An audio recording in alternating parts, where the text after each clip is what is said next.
نحمده ونصلي على رسوله الكريم أما بعد قال الله سبحانه وتعالى أعوذ بالله من الشيطان الرجيم بسم الله الرحمن الرحيم يا أيها الرسل كلوا من الطيبات واعملوا صالحا إني بما تعملون عليم وقال النبي صلى الله عليه وسلم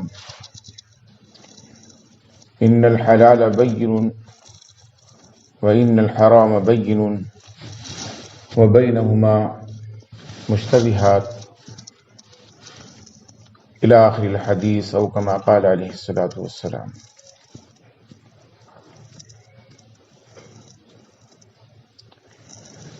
قابل احترام سامعین اور حاضرین مجلس،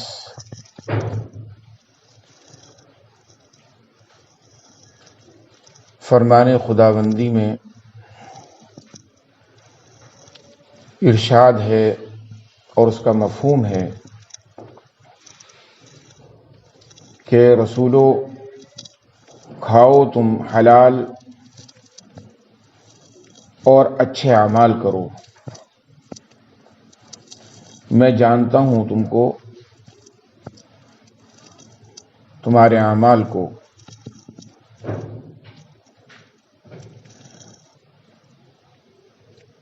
دوسرے مواقع پر قرآن کریم میں فرمایا گیا کہ اے ایمان والو،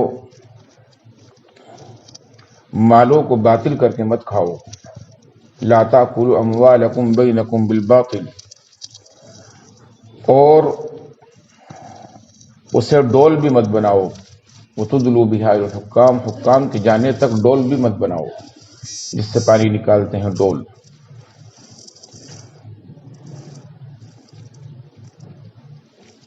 اور یعنی کہ یہ بتایا گیا کہ نہ تو کھاؤ نہ کھلاؤ، تدلو سے مراد ہے کھلاؤ بھی نہیں۔ حکام تک پہنچنے کے لیے جو ہاتھ بڑھایا جاتا ہے اور اس کو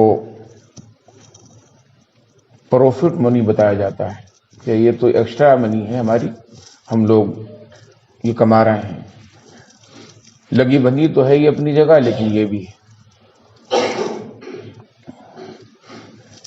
ان آیات مبارکہ سے اور وہ حدیث جو میں نے پیش کی کہ اللہ کے رسول نے فرمایا کہ حلال بھی ظاہر ہے اور حرام بھی ظاہر ہے، بین، اس کے بیچ میں مشتبہات ہیں، شبہ والی چیزیں ہیں۔ فمن اتقى من المشتبہات یا فمن اتقى المشتبہات فقد استبرأ لدینہ وعندہ، من وقع فی المشتبہات وقع فی النار، وقع فی الحرام۔ اس کے درمیان میں شبہ والی چیزیں ہیں، شبہ والے امور ہیں، امور مشتبہات، اور جو ان سے بچ گیا اس نے اپنے دین کو بچا لیا، اپنے ایمان کو بچا لیا، اور اپنے آپ کو بچا لیا، اپنی عزت کو بچا لیا۔ اور جو اس میں گر گیا، ملوث ہو گیا، اس نے حرام میں قدم رکھ دیا۔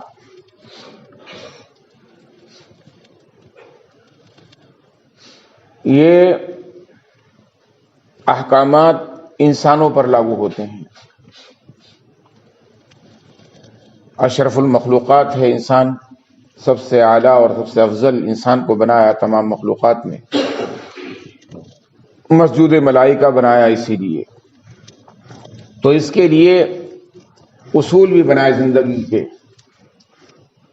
کہ ایسے رہنا ہے، ایسے کھانا ہے، ایسے سونا ہے، ایسے جاگنا ہے۔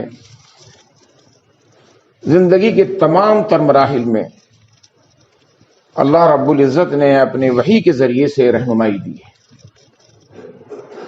جو قرآن کریم میں محفوظ ہے، احادیث نبویہ میں محفوظ ہے.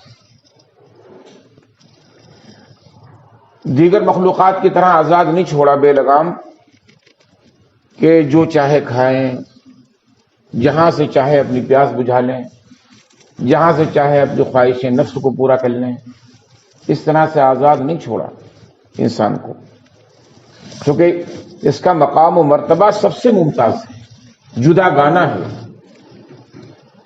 کسی مخلوق کو وہ درجہ کمال حاصل نہیں ہے انسان کے علاوہ، فرشتوں تک کو نہیں ہے، ملائکہ تک کو نہیں ہے، جو ہر وقت اللہ کے حکم پر مامور ہیں اور اس کی اطاعت کرتے رہتے ہیں، ہر وقت اطاعت میں سرگرم ہیں. ذرہ برابر بھی اور پل بھر بھی ان کے اندر معصیت کا عنصر نہیں پایا جاتا، نافرمانی میں کے ارتکاب نہیں کرتے. وہ لا یعصون اللہ ما امرہم ویفعلون ما یؤمرون، وہی کرتے ہیں جو اللہ کہتا ہے، اللہ چاہتا ہے. انسان کے اندر شر اور تقوی کا مادہ رکھا ہے، وہ ادھر کو بھی جاتا ہے، وہ ادھر کو بھی جاتا ہے. اسی لیے اس کے لیے حدود کھینچی گئی، اس کے لیے نبیوں کو بھیجا گیا، پیغمبروں کی بعثت ہوئی، کتاب الہی کو اتارا، ڈائریکٹ فرمان جاری کیا کہ ہم یہ چاہتے ہیں اور یہ نہیں چاہتے ہیں.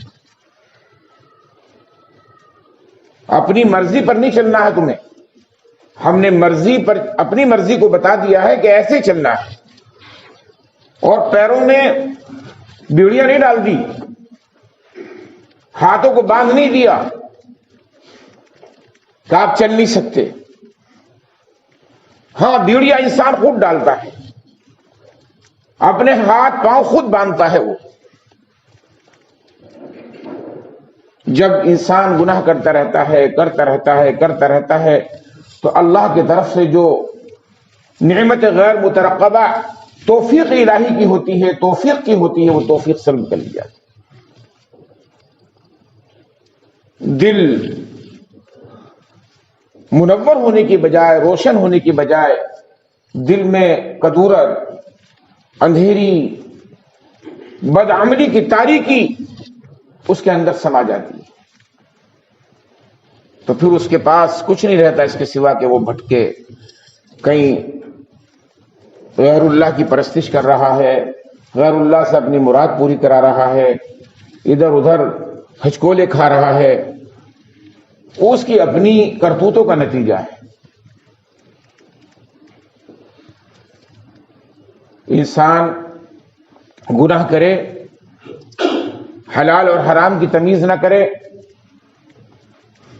حلال اور حرام میں فرق نہ کرے، اور پھر نعوذ باللہ وہ دھوکہ دینے کی کوشش کرے اللہ کو یا اللہ کے رسول کو، تو یہ ممکن نہیں ہے.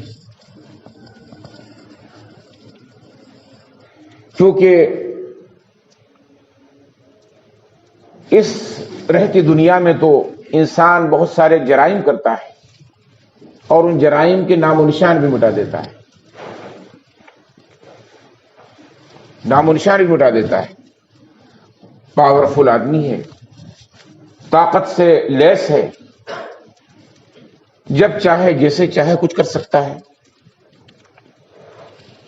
کسی کو مروا دیا، کسی کو غائب کر دیا، کسی کو دھمکی میں لے لیا، کسی کو پیسہ دے کر کے خرید لیا. لیکن اللہ فرماتا ہے کہ ایک دن آئے گا کہ یہ کتاب عمل اس کی سامنے آ جائے گی. اور قرآن اس کے بارے میں چوکنا کر رہا ہے کہ آج خیانت کر کے، حلال میں حرام کو ملاوٹ کر کے حرام کی، کم تول کر، کم ناپ کر، مالک مجازی کے پاس اپنے عیوب کو چھپا کر، اپنے جرائم کو چھپا کر کسی پیس کو ناپ لکھ دیا، کسی پیس کو چھوڑ دیا. کوئی پیس ہے، پیس کسی کو بھی لے سکتے ہیں آپ. مثال تو مرغے کا کاروبار کر رہا ہے، کپڑے کا کاروبار کر رہا ہے، ایکسپورٹ ہے، امپورٹ ہے، کچھ بھی ہے.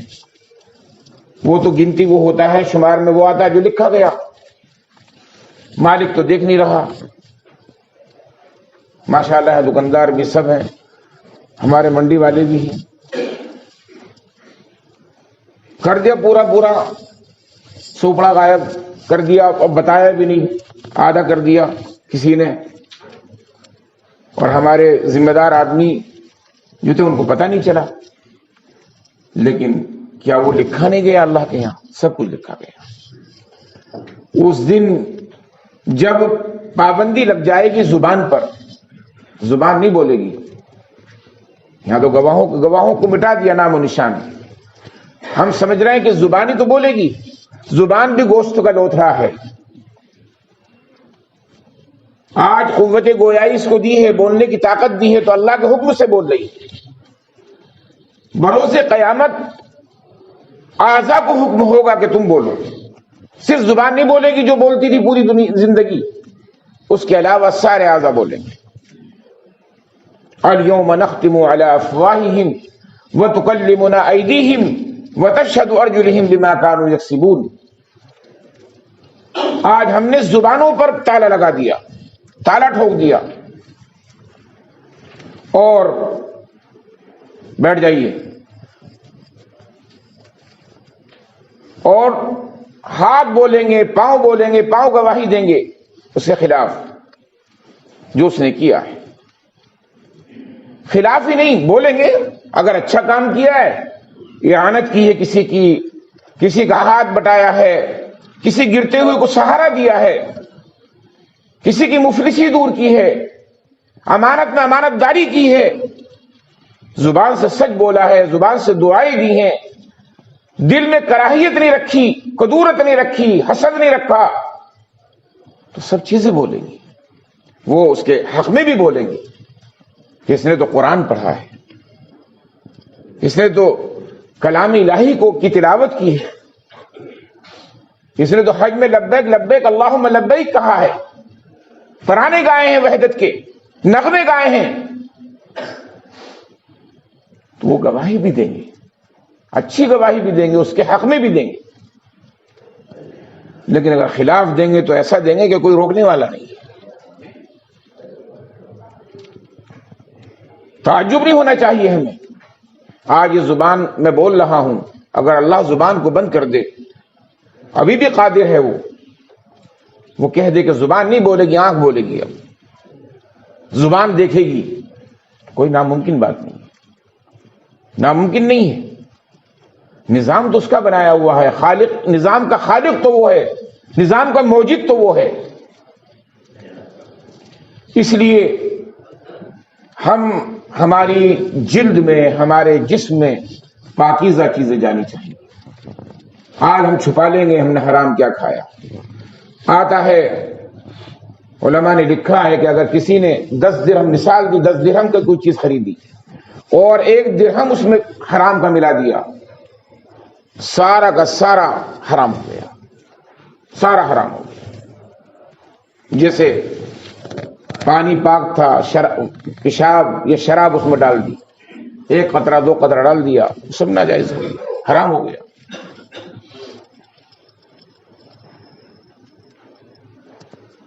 انسان کے لیے یہ ضروری کیوں قرار دیا کہ حلال کھائے، حرام نہ کھائے؟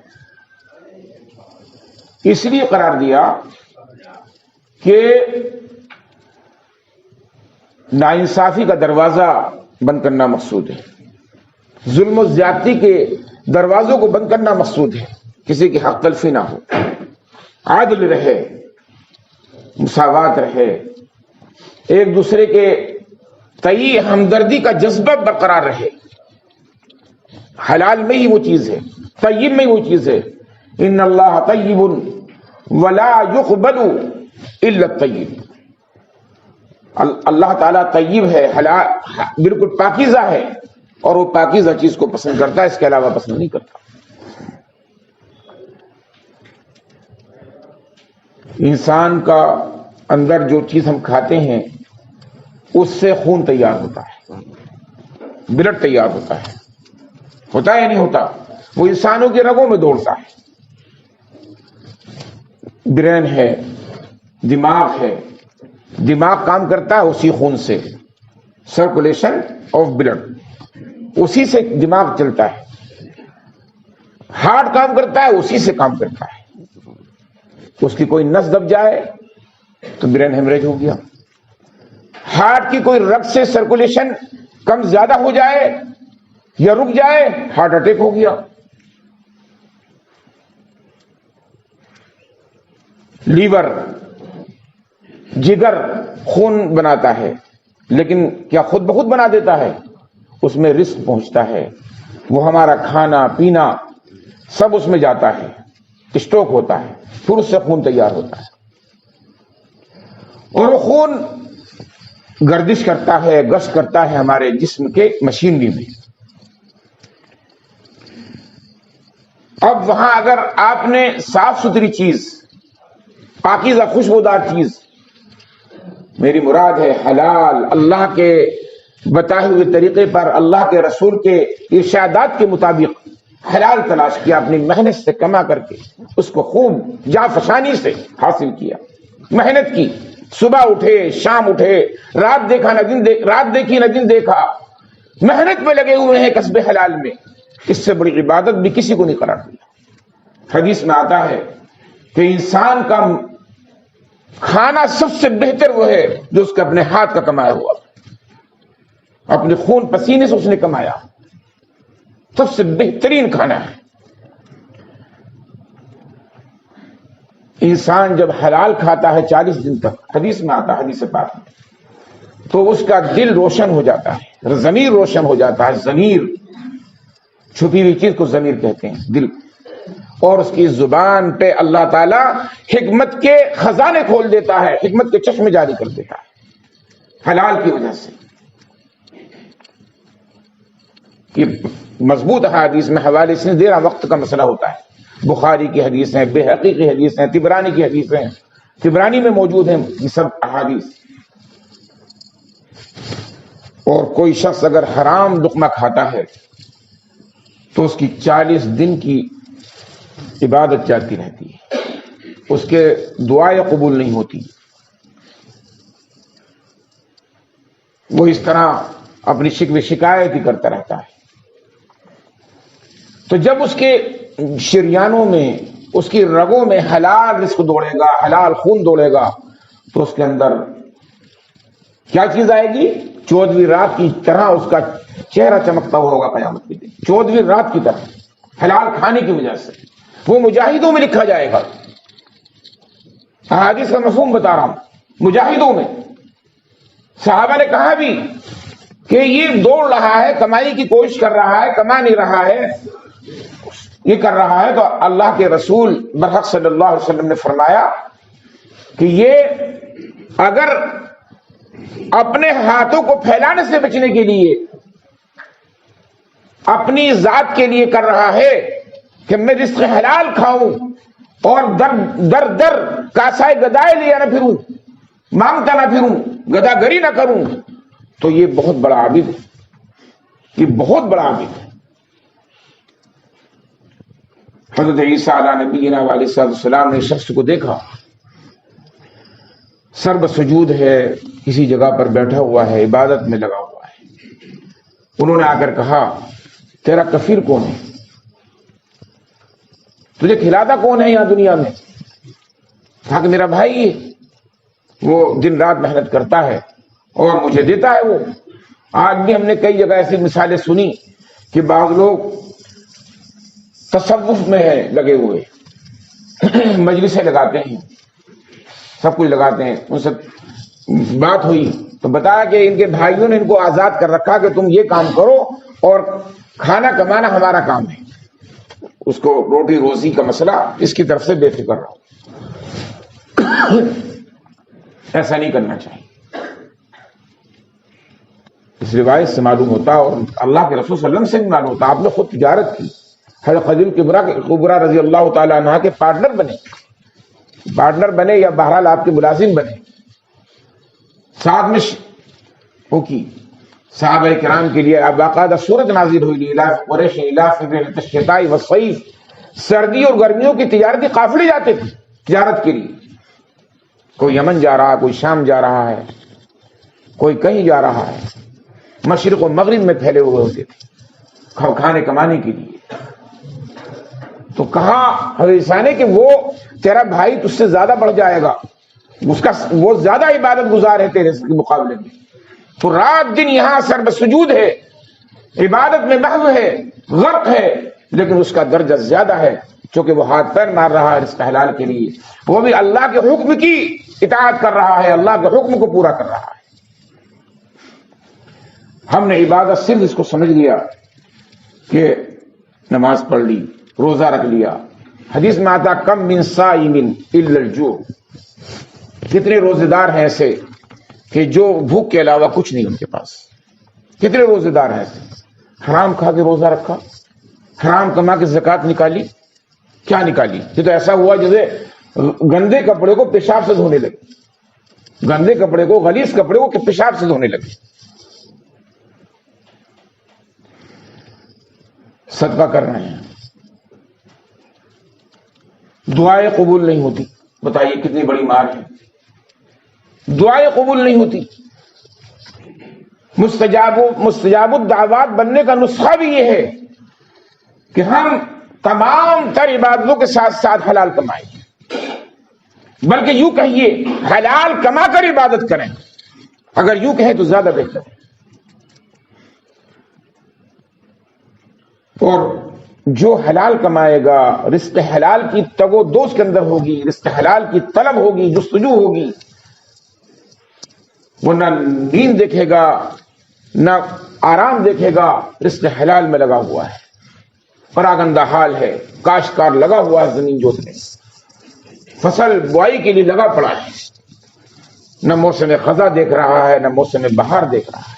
حدیث میں یہ بھی آتا کہ جو ایک لقمہ حلال کا کھاتا ہے اللہ تعالیٰ اس کے گناہ کو معاف کرتا، پہلے گناہ، اور اس کے گناہ ایسے جھڑتے ہیں جیسے پت جھڑ کے موسم میں، موسم خزاں میں درختوں سے پتے جھڑتے ہیں. ہم بھول ہی بیٹھے اس کو، اس فریضے کو بھولے نہیں، بھلا بھی بیٹھے، دوسروں کو بھی بھلا دیتے ہیں. کیونکہ رشوت سے، سود سے جو پیسہ آتا ہے وہ زیادہ تعداد میں آتا ہے. بغیر محنت کمائی کو دیکھ لو، وہ ذرا تھوڑا سا ڈھیر سارا آتا ہے. سہارنپوری زبان میں کہتے ہیں ڈھیر سارا. تو وہ سوچتا ہے کہ یار روزانہ محنت کروں گا، ڈیلی گاڑی چلاؤں گا، روزانہ نکلوں گا، صبح سے شام ہو جائے گی، 500 روپے، 400 روپے، 300 روپے کماؤں گا، سبزی بیچوں گا، آواز چیخ چیخ کے اپنے خراب کر لوں گا. لیکن یہ تو ایک جھٹکے میں اتنا آ جاتا ہے، ایک جھٹکے میں اتنا زیادہ رکھا نہیں جاتا. ایک بلڈنگ خرید لوں گا، ایک مکان خرید لوں گا، ایک فلیٹ خرید لوں گا، ایک موٹر سائیکل خرید لوں گا، کچھ نہیں تو سائیکل ہی خرید لوں گا ایک آمدنی سے. لیکن اسے یہ نہیں پتا جب یہ نکلے گا اس کا اخراج ہوگا. یہ تو ادخال ہے، داخل ہوا ہے، ملا ہے اس کو، لیکن جب یہ نکلے گا تو کتنے رسولیاں، کتنے کینسر، کتنی تباہ کاریاں لے کر آئے گا، کتنی بربادیاں لے کر آئے گا. نہ صرف اپنی ذات متاثر ہوگی بلکہ اس کی اولاد، اس کے اہل و عیال، اس کے گھر والے، اس کے کنبہ پریوار سب متاثر ہوگا. اور متاثر ہی نہیں ہوگا، تباہ ہوگا، برباد ہوگا. ذرا سے جھوٹ بولنے سے، ذرا سی ملاوٹ سے، ذرا رقم زیادہ کرنے سے، ذرا سی خیانت سے، کھوٹے کو کھرا بتانے سے، جھوٹ بول دیا. انشورنس کریں گے صاحب، انشورنس، اللہ کے حکم کا کوئی خیال نہیں. انشورنس، ارے یار بیمہ، امام صاحب سے پوچھ لیں، جائز ہونے کا فتویٰ دے دیں گے. اس کے اوپر لادنا چاہتے ہیں عذاب مفتی صاحب کے اوپر. مفتی صاحب کو آپ نے بگاڑ کر مسئلہ پوچھنے لگے. اسے بیچاروں کیا پتا، وہ تو آپ کی بات سن کے جواب دے رہا ہے. آپ نے جو لکھا اس پر جواب دے دیا. آپ نے اس سے چند قدم آگے چل کر حرام کو حلال کر لیا. مشتبہ چیز کے بارے میں آتا حضرت حسن رضی اللہ تعالیٰ عنہ نواسہ رسول ہیں، اپنے نانا جان کی ایک حدیث بیان فرماتے ہیں. فرماتے ہیں دع ما یریبک الی ما لا یریبک، چھوڑ دو اس کو جو تمہیں شک پیدا کرے، جو شک میں ڈالے، اور اس کو اختیار کرو جو تمہیں شک میں مبتلا نہ کرے۔ تو تقوی کا تقاضا، اللہ کے ڈر کا تقاضا یہ ہے کہ ہم حرام کو بھی چھوڑیں اور حلال کو اختیار کریں، اور حرام اور حلال کے بیچ کے راستے کو بھی چھوڑیں جہاں ہمیں شبہ پیدا ہو جائے، شک و شبہ اور تردد پیدا ہو جائے، اس کو بھی اس لیے چھوڑ دیں کہیں ایسا نہ ہو کہ یہ حرام ہو اور ہماری زندگی خراب ہو جائے۔ حرام لقموں کے کھانے کی نحوست بہت خطرناک ہے۔ صحابہ کرام کی زندگی پڑھیے، مثالیں پڑھیے۔ میں نے تو کچھ آنکھیں کھولنے کے لیے تھوڑی سی کچھ بغیر حوالوں کے صرف آپ کو بتایا، لیکن آپ اور ہم سب اس کا مطالعہ کریں، حرام اور حلال کا موضوع لیں اور اس پر کتابیں پڑھیں، علماء سے پوچھیں۔ اگر ہمیں اپنی زندگی سے پیار ہے، روحانی زندگی سے پیار ہے، اپنی جسمانی زندگی سے پیار ہے، اور ہمیں اللہ کے رسول کے حکموں کی تھوڑی سی بھی اگر پاس و لحاظ ہے تو ہم اس کے بارے میں فکر مند ہوں، اور اپنے بچوں کو، اپنے پوتوں کو، اپنے نواسوں کو، اپنے ماتحتوں کو حلال کھلانے کا عہد کریں۔ تب بھی ہم انشاءاللہ کامیاب ہوں گے، دنیا میں بھی فائز المرام ہوں گے اور آخرت میں بھی فائز المرام ہوں گے۔ اللہ تعالی عمل کی توفیق میں رحمت فرمائے۔